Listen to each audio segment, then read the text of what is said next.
بسم الله الرحمن الرحيم. السلام عليكم ورحمة الله وبركاته.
الحمد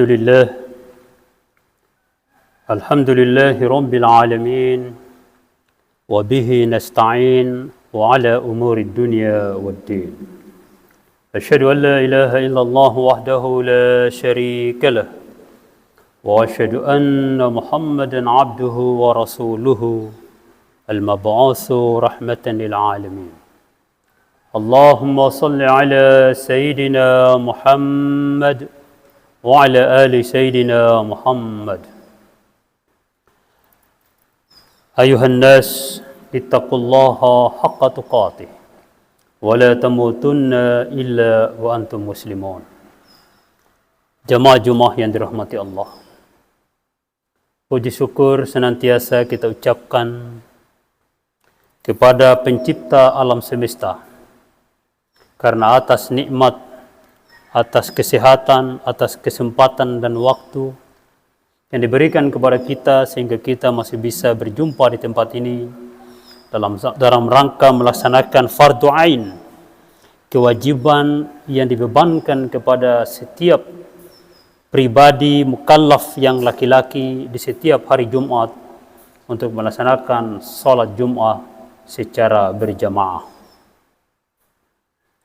Salawat serta salam, ucapan Allahumma salli ala Sayyidina Muhammad wa ala ali Sayyidina Muhammad, senantiasa kita tidak boleh lupa untuk selalu diucapkan kepada seorang manusia sejati, seorang pahlawan, seorang pejuang yang telah mengorbankan segalanya untuk kepentingan ajaran ilahi, membawa nikmat Allah berupa ilmu Allah, ilmu Al-Quran, sehingga tersebarlah ajaran Al-Quran itu ke seluruh penjuru dunia. termasuk kita yang berada di Pulau Taliabu, Desa Beringin Jaya yang saat ini duduk dalam melaksanakan fardu ain salat Jumat. Ucapan salawat atau kewajiban mengucapkan salawat kepada Rasulullah juga diulang-ulang oleh setiap khatib Jumat hampir di seluruh masjid seluruh Indonesia atau bahkan seluruh dunia.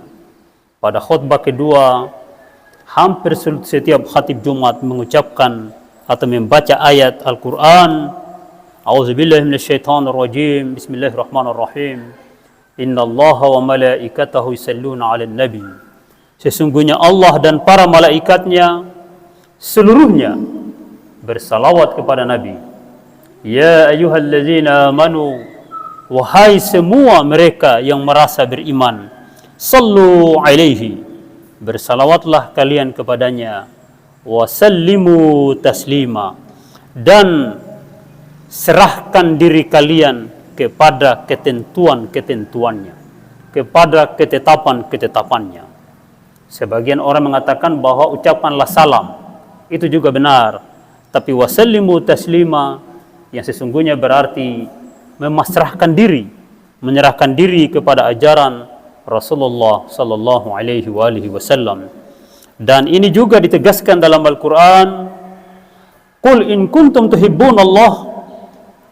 Allah perintahkan kepada Rasulullah, qul, sampaikan, in kuntum tuhibbunallah, bila mana kalian mencintai Allah, fattabi'uni yuhibbukumullah, maka ikuti aku, kata Rasulullah.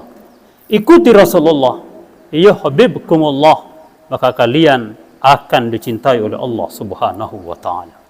Jadi barang siapa ingin meraih cinta Allah, maka tiada jalan lain terkecuali mengikuti ajaran Rasulullah sallallahu alaihi wasallam.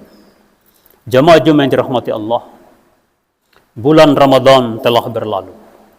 Bulan penuh berkah, bulan penuh ampunan telah pergi meninggalkan kita. Kita harus senantiasa berdoa semoga kita diberikan usia yang panjang.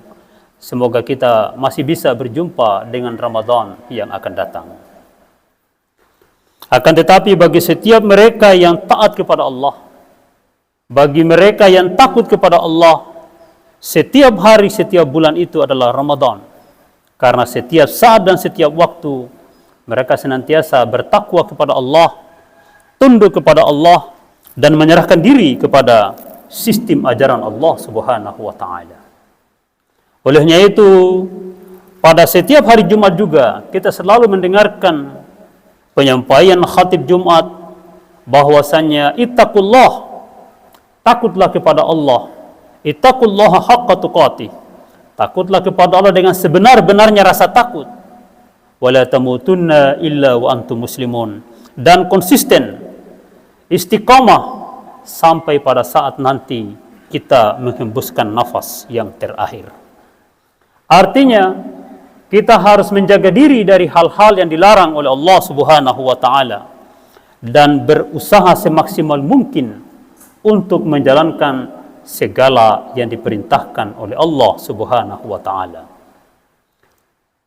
Jamaah Jumat yang dirahmati Allah, pada Jumat hari ini izinkan saya untuk menyampaikan sebuah ayat Al-Quran surat Al-Baqarah ayat 136 yang mengajarkan kepada kita tentang pentingnya mengikuti ajaran para nabi, ajaran Rasulullah sallallahu alaihi wasallam, dan ajaran para pelanjut tongkat estafet perjuangan para nabi itu.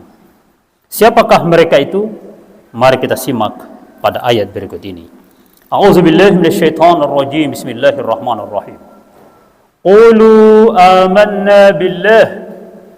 Allah perintahkan kepada Rasulullah, qulu, sampaikan kepada mereka semua, atau kalian semua harus menyampaikan kepada sesama manusia, kepada sesama pengikut Rasulullah, bahwasannya amanna billah, kami percaya kepada Allah, wa ma unzila ilaina, dan semua yang Allah pernah turunkan kepada kami, baik yang diturunkan kepada nabi-nabi sebelum Rasulullah maupun yang diturunkan kepada Rasulullah sallallahu alaihi wasallam berupa kitab Al-Qur'an.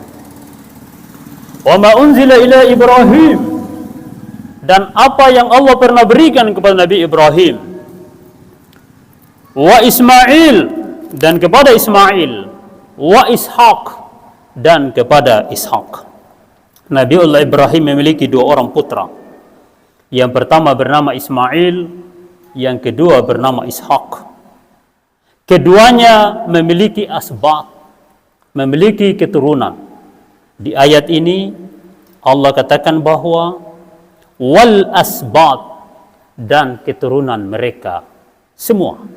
Jadi keturunan Nabi Ibrahim, keturunan Nabi Ismail, dan keturunan Nabi Ishaq, wal asbat, dan keturunan mereka itu wajib menjadi teladan, menjadi uswatun hasanah, menjadi model dalam kehidupan kita bermasyarakat maupun dalam kehidupan kita secara pribadi.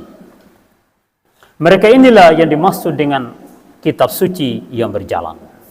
Jadi kitab suci bukan sekedar lembaran-lembaran kertas, akan tetapi kitab suci itu adalah pribadi para nabi. Pribadi para nabi, karena mereka lah kitab suci yang hidup, kitab suci yang berjalan, dan kitab suci yang bisa dikonfirmasi. Kemudian mana kitab suci yang lain selain para nabi? Yaitu kitab suci yang tertulis. Dan mana lagi kitab suci yang lain? Kitab suci yang dibawa oleh para turunan para nabi yang konsisten pada ajaran para nabi itu. Dan kitab suci yang berikutnya adalah akal manusia. Para ahli, para ulama mengatakan bahwa para nabi adalah akal eksternal dan akal manusia secara umum adalah nabi internal. Artinya, para nabi adalah akal sehat, dan akal yang ada dalam diri setiap manusia juga itu adalah akal yang sama dengan para nabi. Semua itu adalah pedoman hidup yang merupakan pelita cahaya di tengah kegelapan malam yang akan membawa manusia menerobos kegelapan itu menuju alam yang abadi, dunia dan akhirat. Wa ma utiya Musa wa Isa wa ma utiyan nabiyyuna min rabbihim. Allah perintahkan juga untuk meyakini, mengikuti dan mempercayai semua yang Allah pernah berikan kepada Nabi Musa, Nabi Isa, dan semua para nabi. Semua ajaran para nabi kita wajib yakini semua itu adalah mir rabbihim, bahwasannya dari Tuhan pencipta alam semesta, dari Tuhannya para nabi dan Tuhannya kita semua. La nufarriqu baina ahadim minhum, tidak boleh satupun di antara mereka itu kita beda-bedakan. Dari Adam sampai Rasulullah itu dihitung sama. Semua ajarannya adalah ajaran suci yang merupakan teladan hidup bagi segenap umat manusia. Sehingga di dalam Al-Quran ini Allah menceritakan, Allah memerintahkan untuk meyakini sesuatu dan mengamalkan sesuatu. Dan bila mana kita membangkang, maka Allah menceritakan kisah para nabi dan para pengikutnya dan azab Allah kepada mereka yang membangkang kepada para nabi itu. Sebagai contoh, sebagai bukti bahwa bila mana kita membangkang ajaran para nabi, maka boleh jadi kita akan diazab sebagaimana azab Allah yang pernah diberikan kepada kaum Samud, kepada kaum Lot, kepada pengikut Nabi Musa ketika mereka membangkang kepada Nabi Musa, kepada para nabi-nabi yang lain yang pernah ditenggelamkan di dalam tanah, pernah ditenggelamkan dalam lautan, dan lain sebagainya. Semua azab Allah yang pernah terjadi berpotensi terjadi kembali di zaman ini bila mana kita membangkang terhadap ajaran Al-Quran. Olehnya itu, la nufarriqu baina ahadim minhum. Ini adalah sebuah prinsip bahwa kita tidak boleh membeda-bedakan ajaran dari seluruh para nabi. Wa nahnu lahu muslimun, dan kita harus menyatakan nahnu lahu muslimun, kami menyerahkan diri kepada ajaran-ajaran para nabi itu. Seperti apakah ajaran para nabi itu? Ajaran para nabi itu sebagaimana yang kita baca di dalam Al-Quran yang terdiri dari 30 juz dan atau 114 surah. Itu wajib kita taati seluruhnya. Saat ini banyak orang terjebak pada sebuah ajaran bahwa kalau kita sudah melaksanakan rukun Islam dan rukun iman maka itu selesai. Karena mencuri tidak masuk dalam rukun Islam, maka habis sholat pergi mencuri boleh. Habis haji pulang korupsi boleh. Akhirnya apa? Rusaklah agama itu. Karena korupsi dan mencuri tidak masuk dalam rukun Islam dan rukun iman. Padahal di dalam Al-Quran jelas, asyariku wasyarikatu faqta'u aydiyahuma jazaan bima kasaba nakala min Allah. Papan curi laki-laki ataupun papan curi berjenis kelamin wanita, hukumannya kalau mau ikut Al-Quran harus dipotong tangannya. Menurut para ulama, para ahli tafsir, sebagian menerjemahkan atau memberikan penjelasan bahwa memotong tangan itu berarti memutus potensi untuk mencuri itu atau menghukum mereka agar mereka tidak mencuri lagi atau korupsi lagi. Kitab Al-Quran ajaran yang sangat komprehensif, ajaran yang sangat lengkap, yang menyangkut semua aspek kehidupan manusia. Bila mana umat manusia benar-benar ingin mengkaji Al-Quran dan tunduk serta taat kepada ajaran-ajaran Al-Quran itu. Karena di dalam kehidupan ini, prinsip yang paling pokok adalah tunduk, jujur, dan mengikuti ajaran-ajaran adab, ajaran-ajaran moral, ajaran kemanusiaan, ajaran keadilan, ajaran kesopanan, dan berbagai macam etika-etika moral yang ada di dalam kitab suci para nabi, terutama di dalam kitab suci Al-Quran. Ajaran para nabi diwarisi oleh para al-asbat. Prinsip asbat atau mencintai keluarga Rasulullah, mengikuti ajaran keturunan para nabi di zaman ini dilupakan. Dan inilah bencana terbesar di abad ini. Bencana terbesar bagi umat Islam adalah ketika mereka melupakan keluarga Rasulullah sallallahu alaihi wasallam. Padahal di setiap salat, ketika kita membaca tahiyat awal dan tahiyat akhir, sesudah membaca syahadat, asyhadu an la ilaha illallah wahdahu la syarikalah wa asyhadu anna Muhammadan abduhu wa rasuluh, atau asyhadu an la ilaha illallah wa asyhadu anna Muhammadar Rasulullah, kita diharuskan membaca Allahumma salli ala Muhammad wa ali Muhammad. Ya Allah, limpahkan salawat kepada Nabi Muhammad dan keluarga Muhammad. Mengapa kita harus disuruh bersalawat kepada keluarga Muhammad? Karena keluarga Muhammad adalah asbatnya Muhammad sallallahu alaihi wasallam. Di dalam surat Al-Baqarah ayat 136 tadi saya telah bacakan bahwa Allah perintahkan untuk beriman kepada apa yang diturunkan kepada Ibrahim, Ismail, Ishak, Yakub dan keturunannya. Pertanyaannya sekarang, apakah sebatas itu? Apakah hanya sebatas turunan Yakub, Ishak dan Ibrahim yang boleh kita imani? Lantas Rasulullah sebagai Sayyidul Anbiya wal Mursalin, Khataman Nabiyyin wal Mursalin, pemimpin para nabi dan penutup sejarah kenabian, lantas kita tidak hormat kepada asbatnya mereka? Sementara Allah perintahkan beriman kepada apa yang diturunkan kepada para nabi dan kepada asbat. Artinya asbat dan apa yang diturunkan kepada para nabi itu mendapatkan derajat yang sama, di level yang sama, di panggung yang sama. Olehnya itu, mengikuti, mempelajari ajaran yang dibawa oleh asbatnya Rasulullah sallallahu alaihi wasallam adalah bagian dari keyakinan, kepercayaan kepada kitab suci itu sendiri, terutama kitab suci Al-Quranul Karim. Jamaah Jumat yang dirahmati Allah, siapakah asbatnya Rasulullah? Siapakah cucu Rasulullah? Asbat itu berarti anak cucu. Siapakah anak cucu Rasulullah sallallahu alaihi wasallam yang dilupakan itu? Anak cucu Rasulullah sallallahu alaihi wasallam yang hidup sampai di abad ini hanya cucu dari 2 orang laki-laki. Dan 2 orang laki-laki itu adalah putra dari seorang wanita. Karena Rasulullah hanya memiliki 1 orang putri yang hidup dan berketurunan, yaitu Fatimah Az-Zahra. Fatimah Az-Zahra, beliaulah asbat suci Rasulullah sallallahu alaihi wasallam, yang kelahirannya, ibunya, semua adalah manusia-manusia yang telah mendedikasikan diri, mengorbankan diri dalam perjuangan Islam sejak Rasulullah di awal perjuangan di Makkah sampai Rasul menghembuskan nafas yang terakhir. Ibunda Fatimah Az-Zahra bernama Khadijatul Kubra.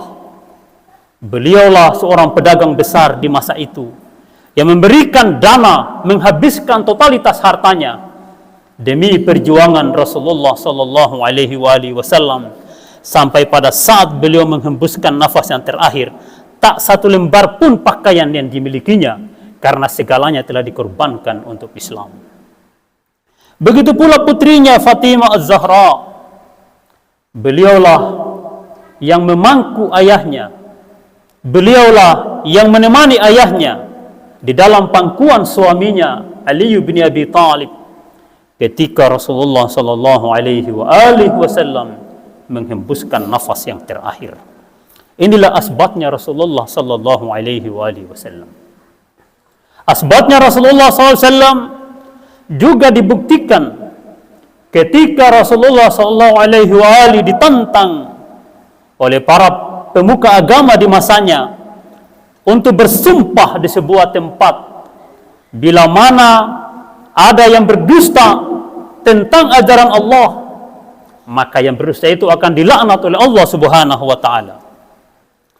Siapakah yang dibawa Rasulullah untuk bertaruh, untuk saling bermubahalah, di mana ketika kita berdusta, ketika andai kata saat itu Rasul berdusta akan dilaknat Allah, yang dipertaruhkan saat itu adalah 4 orang pribadi agung yang suci, yaitu Ali bin Abi Thalib karramallahu wajhah, suami dari Fatimah Az-Zahra, sepupu dari Rasulullah sallallahu alaihi wasallam, sama-sama cucu dari Abdul Muttalib, dan putrinya Fatimah Az-Zahra dan kedua cucunya Hasan dan Husain. Di ayat manakah peristiwa itu diceritakan? Allah menceritakan dalam surat Al-Imran, "Faman hajjaka fihi min ba'di ma ja'aka minal 'ilm." Dan siapa yang membantahmu ketika mereka telah mendapatkan pengetahuan dari Yang Maha Kuasa alam semesta. Faman hajjaka fihi min ba'di ma ja'aka minal 'ilm, faqul, sampaikan kepada mereka, ta'alau, ayo torang baku sumpah. Torang baku sumpah. Nad'u abna'ana wa abna'akum. Kita orang baku panggil.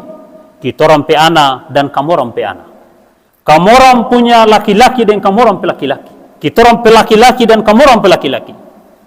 Kita orang punya perempuan dan kamu orang punya perempuan. Kita orang pe ana dan kamu orang pe ana. Torang baku sumpah. Siapa yang berdosa akan dilaknat Allah. Faman hajjaka fihi min ba'di ma ja'aka minal 'ilm, faqul ta'alu nadu abna'ana wa abna'akum wa nisa'ana wa nisa'akum wa anfusana wa anfusakum thumma nabtahil fanaj'al la'natallahi 'alal kazibin. Mari kita orang bersumpah, kita bawa anak-anak kita, abna'ana wa abna'akum, perempuan-perempuan kita, nisa'ana wa nisa'akum wa anfusana wa anfusakum, diri kita dan diri kalian orang pertaruhkan. Sumana betahil, kita bermubahala. Fanaj'al la'natallahi 'alal kazibin.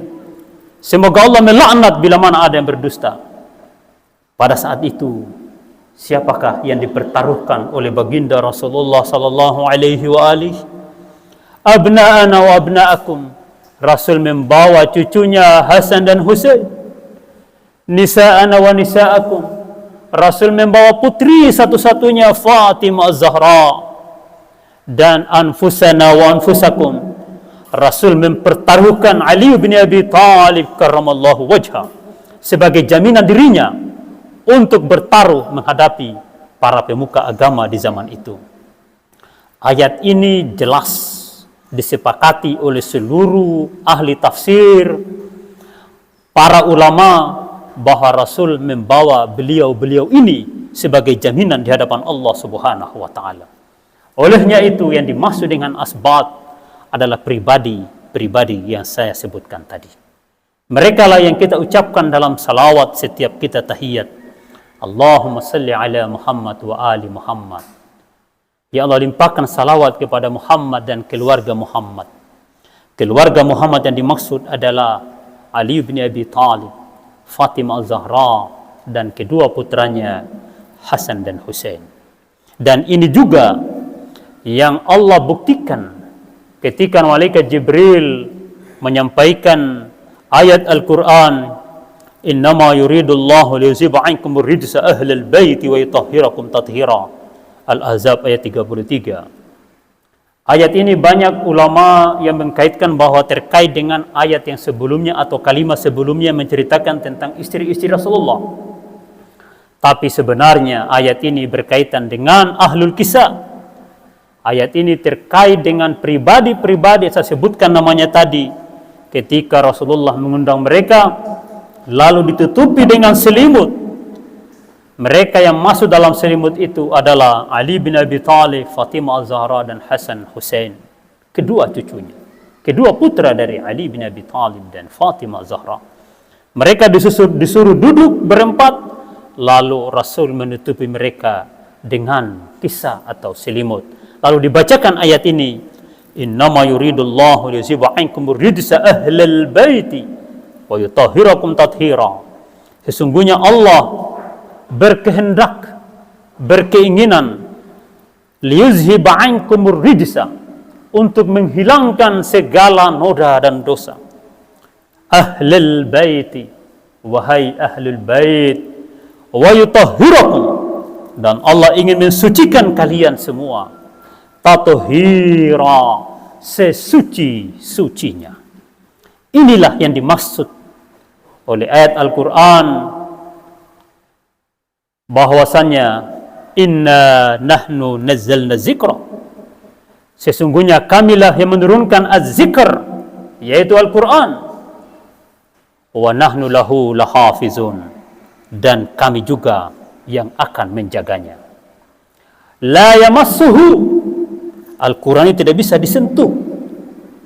Kitab suci Al-Quran tidak bisa disentuh, kata Allah. La yamassuhu, tidak bisa disentuh, illal mutahharun, terkecuali mereka yang suci. Siapakah yang suci itu? Yang disebutkan dalam surat Al-Ahzab ayat 33, wa yutahhirakum tathira. Al-Quran yang sebenarnya adalah Al-Quran yang hidup, Al-Quran yang berjalan, Al-Quran yang bisa bergerak, Al-Quran yang bisa dikonfirmasi, Al-Quran yang tertulis di kertas, bisa dirubah oleh percetakan. Anak-anak bisa bawa, bahkan bisa dibakar, karena dia benda mati.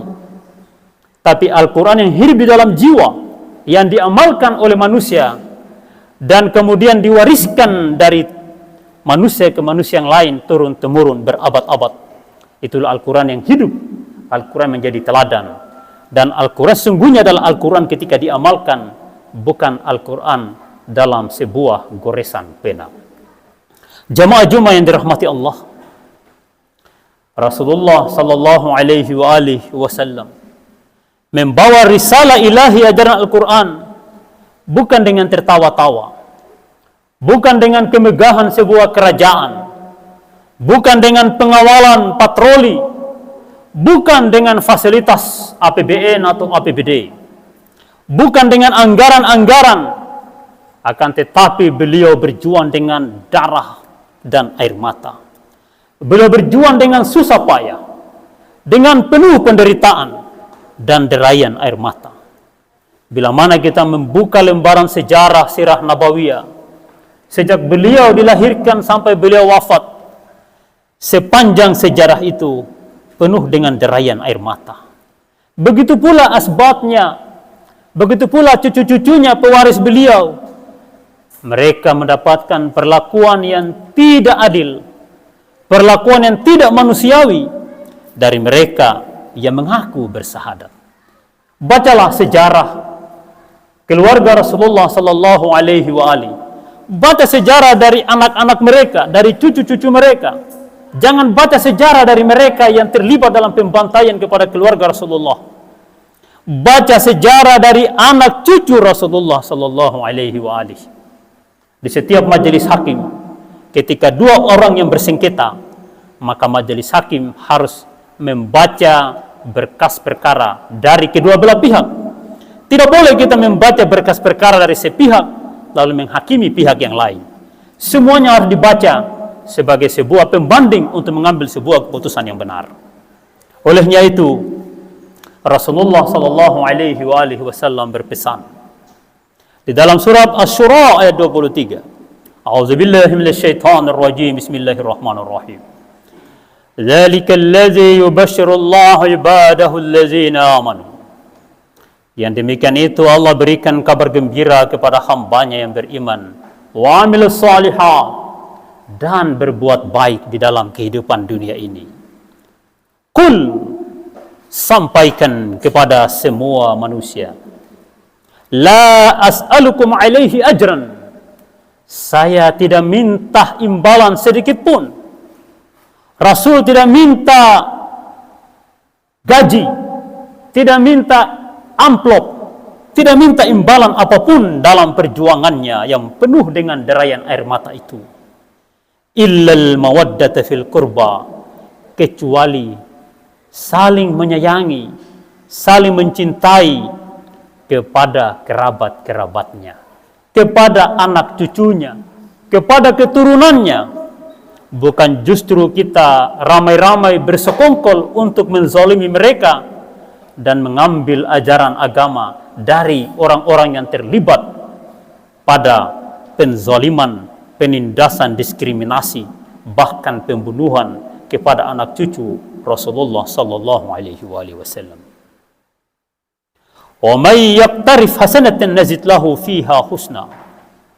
Siapa yang mengerjakan kebaikan, maka kebaikan itu akan dikembalikan kepada mereka yang berbuat itu, dan Allah akan menambahnya. Nazid lahu fiha husna. Siapa yang melakukan kebaikan, siapa yang berbuat baik, maka kebaikan itu akan dikembalikan kepadanya dan Allah akan lipat gandakan, akan tambah kebaikan itu. Nazid lahu fiha husna. Allah akan tambah kebaikan itu. Innallaha ghafurun syakur. Sesungguhnya Allah Maha Pengampun lagi Maha bersyukur. Jemaah-jemaah yang dirahmati Allah, memang dalam kehidupan di dunia ini, sejak zaman para nabi, sejak zaman Nabi Adam alaihi salam, di zaman Nabi Nuh alaihi salam, mereka mengajak orang kepada kebaikan, mengajak orang pada jalan-jalan keselamatan dunia dan akhirat, kepada sebuah jalan yang penuh dengan cahaya pelita yang terang menerangi kegelapan, yang akan membawa mereka kepada kehidupan yang abadi dunia dan akhirat. Akan tetapi kebanyakan manusia itu qalilan ma tashkurun, hanya sedikit yang bersyukur kepadanya. Sebagaimana dalam surat Al-Baqarah ayat 74, Allah menceritakan Bani Israel ketika mereka telah diselamatkan dari kejaran Fir'aun di Lautan Merah dan Fir'aun ditenggelamkan di laut. Ada yang mengatakan itu di Sungai Nil, karena Mesir berada di Sungai Nil, bukan di Lautan Merah. Ketika Fir'aun ditenggelamkan di muara Sungai Nil, dan kemudian Bani Israel diselamatkan menyeberang menuju Palestina. Setelah itu mereka kehausan dan minta minum, dan oleh Nabiullah Musa alaihissalam memukul batu, memukul sebuah batu. Kemudian dari batu itu fanfajarat min husnata asyrata aina, Dari batu itu terpancar 12 mata air. Dan Bani Israel yang terdiri dari 12 suku itu masing-masing mengambil bagian minum dari batu yang memancarkan air itu. Begitu pula ketika mereka lapar, Allah meminta untuk diberikan ma'idatan minas sama, makanan dari langit. Dan Allah turunkan makanan berupa manna wassalwa. Entah seperti apa bentuknya manna wassalwa. Al-Quran menceritakan 2 jenis makanan yang diberikan kepada Bani Israel yang menyertai Nabi Musa pada proses pengungsian ketika mereka dikejar oleh Fir'aun laknatullah. Apa yang terjadi setelah fasilitas Allah diberikan secara langsung kepada Bani Israel? Di hadapan mata mereka, mereka diselamatkan. Di hadapan mata mereka, Fir'aun ditenggelamkan di lautan. Di hadapan mereka, mereka melihat batu yang memancarkan air, lalu kemudian mereka minum darinya. Di hadapan mata mereka melihat makanan yang turun dari langit, lalu kemudian mereka kenyang dari makanan itu. Akan tetapi itulah manusia. Setelah semua bukti itu disaksikan di hadapan mata mereka, summa qasat qulubukum min ba'di dzalik. Allah ceritakan dalam surat Al-Baqarah ayat 74. Kemudian hati kalian mengeras laksana batu. Summa qasat qulubukum min ba'di dzalik. Setelah semua nikmat Allah itu diberikan kepada kalian, summa qasat, hati kalian menjadi batu. Fahiya kal hijarah. Dia mengeras laksana batu. Au asyaddu qaswah. Bahkan lebih keras dari batu. Wa inna minal hijarati lama yatafajjar minhul anhar. Bahkan batu yang sesungguhnya mampu memancarkan air yang pernah kalian minum. Batu dipukul oleh Nabi Musa dengan tongkatnya bisa memancarkan air, dan Bani Israel minum dari air yang dipancarkan oleh batu itu. Wa inna minha lama yashaqqaqu fayakhruju minhul ma'. Dan di antara batu-batu itu ada yang jatuh terpecah di sungai dan air mengalir di atasnya dengan indah. Wa inna minha lama yahbitu min khasyatillah. Di antara batu itu ada yang jatuh terguling karena takut kepada Allah. Wa mallahu bighafilin amma ta'malun. Ketahuilah bahwa Allah tidak pernah lalai menyaksikan perbuatan-perbuatan kalian itu. Tidak satupun perbuatan kita yang lolos dari pandangan Allah subhanahu wa ta'ala.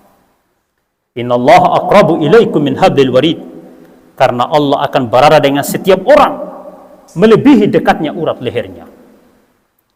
Allah subhanahu wa ta'ala laisa kamislihi syai'un. Allah tidak bisa dibayangkan dan tidak satupun yang menyerupainya.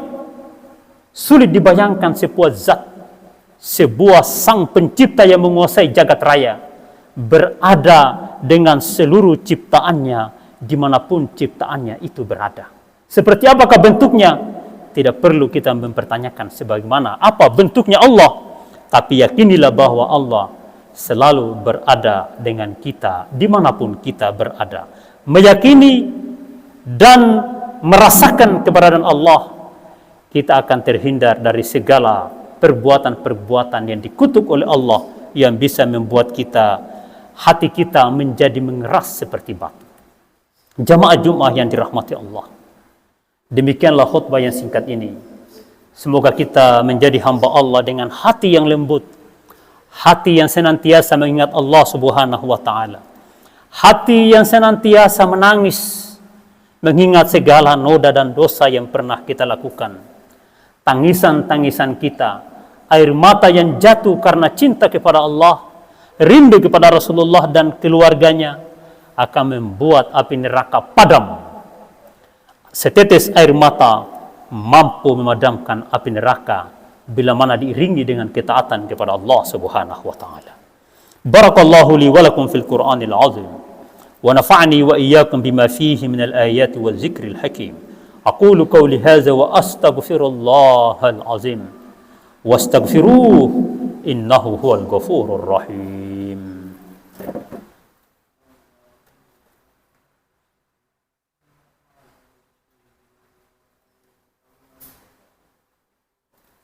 Alhamdulillah الحمد لله رب العالمين. أشهد أن لا إله إلا الله وحده لا شريك له وأشهد أن محمدا عبده ورسوله المبعوث رحمة للعالمين. اللهم صل على سيدنا محمد وعلى آل سيدنا محمد. أيها الناس اتقوا الله حق تقاته ولا تموتن إلا وأنتم مسلمون. واعلموا أن الله تعالى أمركم بأمر بدأ فيه بنفسه وسن بملائكته مسبحة بكرسه، وقال تعالى في كتابه الكريم: إن الله وملائكته يصلون على النبي يا أيها الذين آمنوا صلوا عليه وسلموا تسليما. اللهم صل وسلم وبارك عليه وعلى آله. اللهم صل على سيدنا محمد وعلى آل سيدنا محمد كما صليت على سيدنا إبراهيم وعلى آل سيدنا إبراهيم، وبارك على محمد وعلى آل محمد كما باركت على إبراهيم وعلى آل إبراهيم في العالمين إنك حميد مجيد. اللهم اغفر للمسلمين والمسلمات والمؤمنين والمؤمنات الأحياء منهم والأموات إنك سميع قريب مجيب الدعوات يا قاضي الحاجات ويا غافر الذنوب والخطيئات يا أرحم الراحمين. ربنا اغفر لنا ولوالدينا وللمؤمنين يوم يقوم الحساب. ربنا وآتنا ما وعدتنا على رسلك ولا تخزنا يوم القيامة إنك لا تخلف الميعاد. ربنا آتنا في الدنيا حسنة وفي الآخرة حسنة وقنا عذاب النار. وصلى اللهم على محمد وآله الطاهرين صلى الله عليه وآله وسلم أجمعين. عباد الله، إن الله يأمر بالعدل والإحسان وإيتاء ذي القربى وينهى عن الفحشاء والمنكر والبغي يعظكم لعلكم تذكرون. فاذكروا الله العظيم يذكركم وادعوه يستجب لكم ولذكر الله أكبر. الله